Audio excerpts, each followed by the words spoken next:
구독자 여러분 안녕하십니까? 최근 반도체 업계에서는 AI, HBM, D램 투자 확대 이야기가 계속 나오고 있습니다. 삼성전자와 SK하이닉스가 고부가 메모리 생산에 늘려야 한다는 이야기도 계속 나오고 있죠. 그런데 다른 한쪽에서는 블랙먼데이 충격 이후 반도체주가 크게 흔들렸고 단기 급등했던 장비주에서 차익 실현이 나오는 모습도 보였습니다. 그러다 보니까 주성 엔지니어링을 보고 계신 분들은 이런 질문을 하게 됩니다. 주성 엔지니어링 진짜 반도체 장비 대장주로 계속 볼 수 있는 건가? 아니면 너무 빨리 오른 뒤에 조정받는 구간으로 봐야 하는 건가? 먼저 주성 엔지니어링을 단순히 반도체 장비주 하나로만 보면 안 됩니다. 이 회사에서 시장이 가장 강하게 보는 포인트는 ALD 장비입니다. ALD는 원자층 증착이라고 부르는데요. 말이 조금 어렵죠? 쉽게 말하면 반도체를 만들 때 웨이퍼 위에 아주 얇은 막을 원자 단위에 가깝게 정밀하게 쌓아 올리는 기술입니다. 반도체 회로가 점점 더 작아지고 층은 더 얇아지고 성능은 더 높아져야 하잖아요. 그럼 대충 칠하듯이 막을 입히면 안 됩니다. 고급 케이크를 만들 때 크림을 두껍게 아무렇게나 바르는 게 아니라 정말 얇고 균일하게 한 겹씩 쌓아야 모양이 살아나는 것처럼 반도체도 아주 얇은 막을 균일하게 쌓는 기술이 중요해집니다. 그 길목에 있는 장비가 ALD 장비이고 주성 엔지니어링이 바로 이 분야에서 주목받고 있는 겁니다.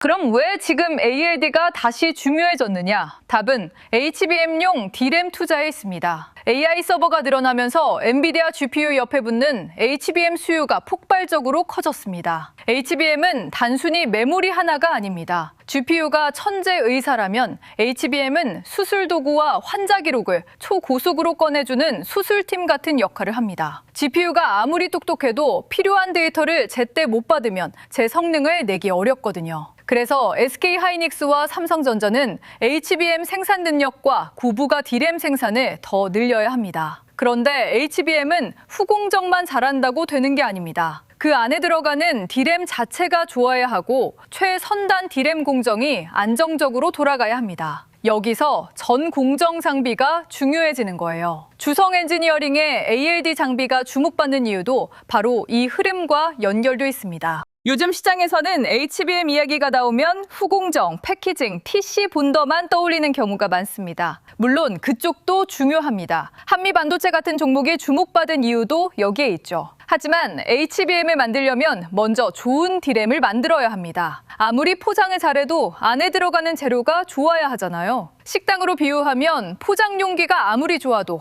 음식 자체가 엉망이면 손님이 다시 오지 않습니다. 반도체도 마찬가지입니다. HBM 패키징이 중요해질수록 그 안에 들어가는 D램 품질도 더 중요해지고 D램 공정이 미세해질수록 ALD 같은 정밀 증착 장비의 중요성이 커지는 겁니다. 이걸 놓치면 HBM 수혜를 너무 좁게 보게 됩니다. HBM 돈의 흐름은 패키징에서 끝나는 게 아니라 D램 전공정 장비, 소재, 검사, 후공정까지 같이 번집니다. 삼성전자와 SK하이닉스의 투자 방향도 여기서 중요합니다. 최근 메모리 기업들은 저가형 범용 D램을 무작정 늘리는 것보다 AI 서버용 고부가 메모리로 라인을 전환하는 쪽에 더 무게를 두고 있습니다. 쉽게 말하면 공장을 새로 짓는 것만이 투자가 아닙니다. 기존 라인을 더 돈 드는 제품을 만들 수 있게 바꾸는 것도 투자입니다. 예전에는 일반 메뉴를 많이 팔던 식당이 이제는 단가 높은 프리미엄 코스를 더 많이 팔려고 주방 설비를 바꾸는 것과 비슷합니다. 이 과정에서 장비가 필요합니다. 특히 D램 세대가 올라가고 원B, 원C 같은 최선단 공정으로 넘어가면 공정 난이도는 더 높아집니다. 그만큼 막을 균일하게 쌓고 분량을 줄이고 수율을 잡는 장비가 중요해지는 거죠. 주성 엔지니어링이 시장에서 다시 강하게 언급되는 이유가 여기에 있습니다.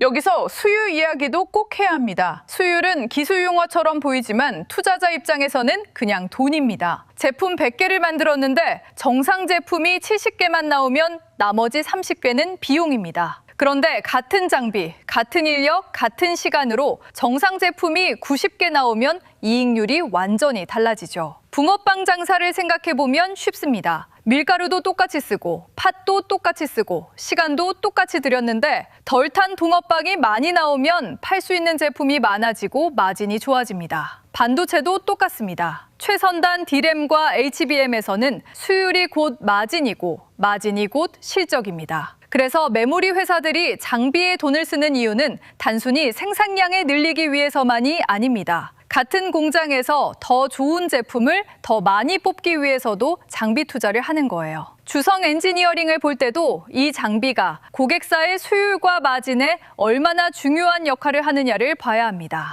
다만 여기서 바로 흥분하면 안 됩니다. 주성 엔지니어링은 이미 시장의 관심을 크게 받은 종목입니다. 최근에는 코스닥 안에서도 시가총액 상위권으로 급격히 올라왔고 반도체 장비주 가운데서도 굉장히 강한 주가 흐름을 보여줬습니다. 이 말은 좋게 보면 시장이 주성 엔지니어링의 기술력과 성장성을 크게 인정했다는 뜻입니다. 하지만 반대로 보면 이미 기대감이 가격에 많이 들어갔다는 뜻이기도 합니다. 주식은 좋은 회사라고 무조건 계속 오르지 않습니다. 좋은 회사도 가격이 너무 빨리 올라가면 시장은 바로 한 번 더 계산합니다. 좋은 건 알겠는데 이 가격에서도 실적이 따라오나 수주가 숫자로 찍히나 외국인과 기관이 이 가격 위에서도 계속 받아주나 이 질문이 나오는 순간부터 변동성은 커집니다. 주성 엔지니어링에서 또 하나 중요한 건 고객사 다변화입니다. 그동안 시장에서는 주성 엔지니어링의 중국 매출 의존도를 우려하는 목소리도 있었습니다. 중국 디램 업체인 CXMT와의 관계는 분명 성장 기회를 줄 수 있습니다. 중국이 디램 생산 능력을 빠르게 키우고 있고 주성 엔지니어링이 이쪽에 ALD 장비를 공급하고 있다는 점은 실적 확대 기대를 만들 수 있죠. 하지만 동시에 중국 의존도가 너무 높으면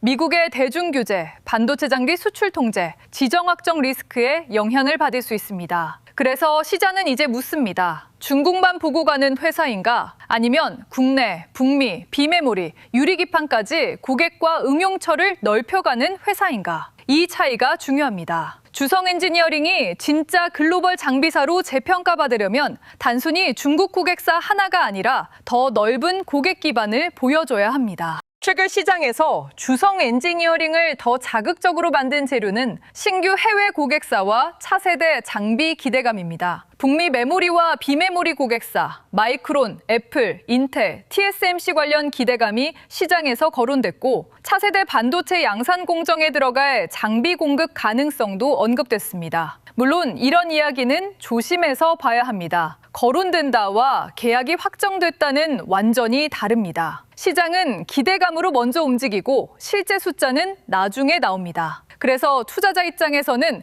뉴스 제목만 보고 흥분하기보다 실제 장비 공급이 시작되는지, 구매 주문이 나오는지, 매출로 잡히는지, 마진이 남는지를 봐야 합니다. 특히 장비주는 계약과 출하, 검수, 매출 인식의 시간 차이가 있을 수 있습니다. 오늘 좋은 뉴스가 나왔다고 내일 바로 실적이 바뀌는 구조가 아닐 수 있다는 뜻입니다. 유리기판 이야기도 있습니다. AI 반도체가 고성능화되면서 패키징 구조가 복잡해지고 전력과 열, 신호 전달이 점점 더 중요해지고 있습니다. 그래서 시장에서는 유리기판, 실리콘 인터포저 같은 차세대 패키징 소재와 구조에 관심이 커지고 있죠. 주성 엔지니어링도 유리기판용 증착 장비와 응용처 확대 가능성으로 주목받고 있습니다. 이건 분명 중장기 모멘텀입니다. 하지만 여기서도 과속하면 안 됩니다. 유리기판은 아직 시장이 완전히 열린 단계라기보다 양산 시점과 고객사 채택을 확인해야 하는 구간입니다. 좋은 상상력은 맞지만 아직 숫자로 확정된 이야기는 따로 봐야 합니다. 그래서 주성 엔지니어링을 볼 때는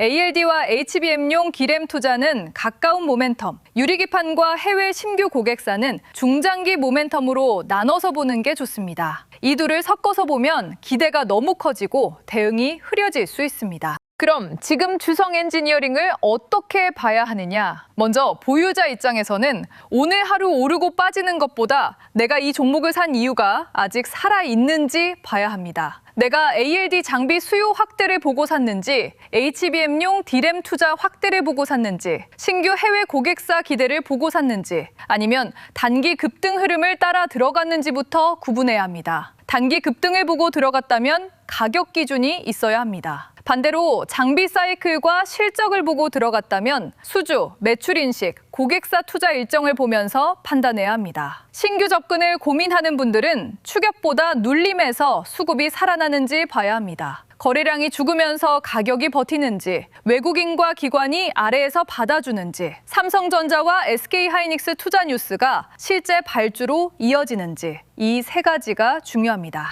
주성 엔지니어링은 분명 반도체 장비주 안에서 봐야 할 종목입니다. AAD라는 뚜렷한 기술축이 있고 HBM용 D램 투자 확대라는 산업 방향이 있고 중국 CXMK와 국내 메모리 고객사 그리고 해외 신규 고객사 가능성까지 이야기가 붙어 있습니다. 하지만 좋은 뉴스와 좋은 매수 자리는 다릅니다. 특히 이미 많이 오른 종목일수록 뉴스보다 가격보다 수급보다 실적 연결 여부를 봐야 합니다. 반도체 장비주 랠리가 계속되려면 삼성전자와 SK하이닉스의 설비 투자가 실제로 이어져야 하고 HBM과 D램 투자 사이클이 살아있어야 하고 주성 엔지니어링이 그 과정에서 실제 수주와 매출을 보여줘야 합니다. 이게 확인되면 조정 이후에도 다시 시장이 돌아볼 수 있습니다. 반대로 기대감만 커지고 숫자가 늦어지면 변동성은 더 커질 수 있습니다. 지금 반도체 시장의 돈은 엔비디아에서 시작해 SK하이닉스 HBM으로 가고 삼성전자의 추격과 D램 투자로 이어지고 그다음 장비 소재 후공정, 패키징, 전력 인프라로 번지고 있습니다. 주성 엔지니어링은 그중에서도 전공정 장비, 특히 ALD라는 길목에 있는 종목입니다. 지수는 결과이고 중요한 건 돈의 이동 경로입니다. 지금처럼 반도체 종목별 차별화가 심해지는 장에서는 뉴스 제목보다 돈의 흐름을 읽는 게 훨씬 중요합니다. 오늘 주성 엔지니어링 이야기는 여기서 마치겠습니다. 주성 엔지니어링은 HBM용 D램 투자 확대, AAD 장비 수요 증가, 고객사 다변화, 유리기판과 차세대 공정 기대감까지 여러 이야기가 붙어있는 종목입니다. 하지만 최근 주가가 빠르게 움직였던 만큼 이제는 기대감보다 실제 수주와 실적이 더 중요해졌습니다. 다음 영상에서는 주성 엔지니어링 이후 반도체 장비주 안에서 원익 IPS, 유진테크, 이오테크닉스, 리노공업 같은 종목들이 어떤 순서로 돈의 이도를 받을 수 있는지 더 자세하게 짚어드리겠습니다. 끝까지 시청해주셔서 감사합니다.